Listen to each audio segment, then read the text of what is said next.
हाल ही में दिल्ली के पास उत्तर प्रदेश के नोएडा में हिंसक झड़प और बड़े पैमाने पर विरोध प्रदर्शन हुए। आखिर हुआ क्या था?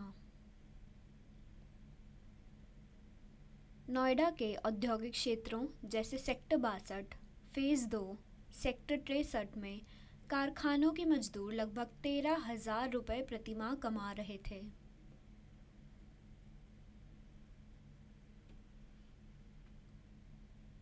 वे दयनीय और शोषणकारी परिस्थितियों में 10 से 12 घंटे की शिफ्ट में काम कर रहे थे।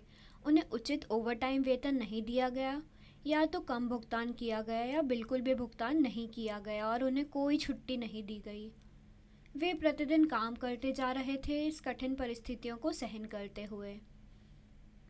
कई लोगों ने कहा कि यह आय, किराए, एलपीजी और दैनिक खर्चों की बढ़ती लागत को पूरा करने के लिए पर्याप्त नहीं थी।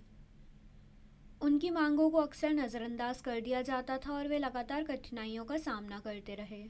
दिलचस्प बात यह है कि 1 अप्रैल 2026 को हरियाणा ने 30 से 35% वेतन वृद्धि की घोषणा की, जिससे वेतन बढ़कर लगभग 19,000 से 20,000 रुपये तक हो गया। हरियाणा में बेहतर अवसर देखकर नोएडा के श्रमिकों को लगा कि उन्हें वहां जैसे अवसर नहीं मिल रहे। 10 अप्रैल 2026 को श्रमिक कई कारखानों के बाहर एकत्रित हुए और समूहों में शांतिपूर्वक विरोध प्रदर्शन शुरू कर दिया।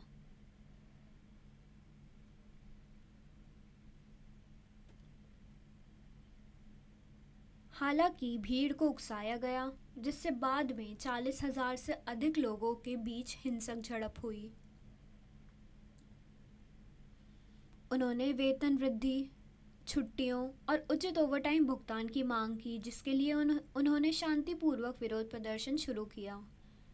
सरकार ने बोनस और ओवरटाइम के लिए दोगुने वेतन जैसी आश्वासन देकर जवाब दिया।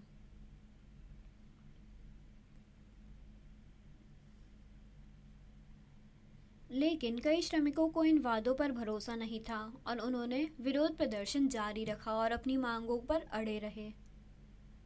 13 अप्रैल 2026 को स्थिति और बिगड़ गई और विरोध प्रदर्शन हिंसक हो गए।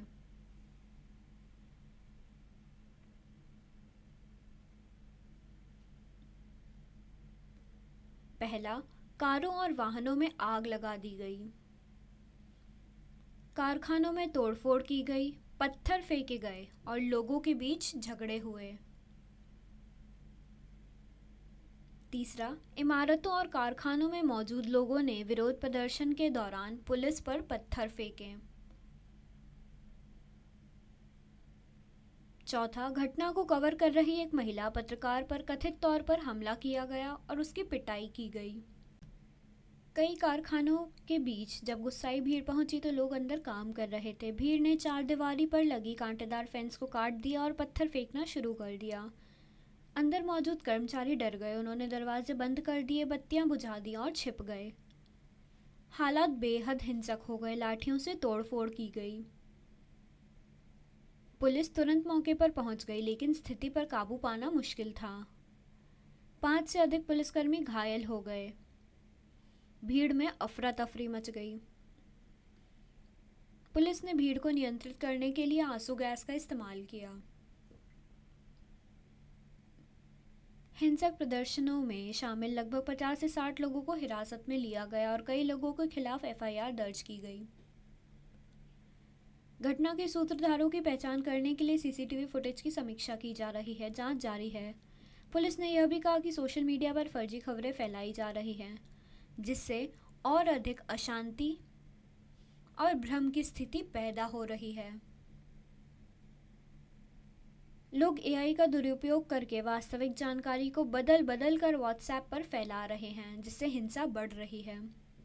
फर्जी खातों का इस्तेमाल करने वाले कुछ लोगों को गिरफ्तार किया गया है और उन जगहों पर भी और भी लोगों का पता लगाया जा रहा है जहां एआई का गलत इस्तेमाल किया जा रहा है।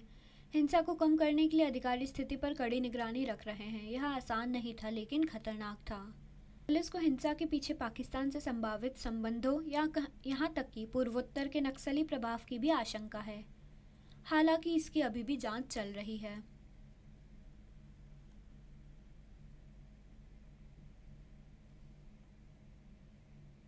अधिकारियों ने आश्वासन दिया है कि फैक्ट्री मालिकों के साथ वेतन वृद्धि, साप्ताहिक अवकाश, दोगुना ओवरटाइम और बोनस पर चर्चा करने के लिए बैठकें कर रहे हैं। इन समाधानों पर काम चल रहा है और इन्हें लागू किया जाएगा। पुलिस द्वारा बाद में स्थिति को शांत करने के बाद हुई झड़प में वाहन जलाए जाने और लोगों के घायल होने के बाद लोग स्थिति पर करीब से नजर रखे हुए हैं। अब सभी लोग सरकार और फैक्ट्री मालिकों की प्रतिक्रिया का इंतजार कर रहे हैं।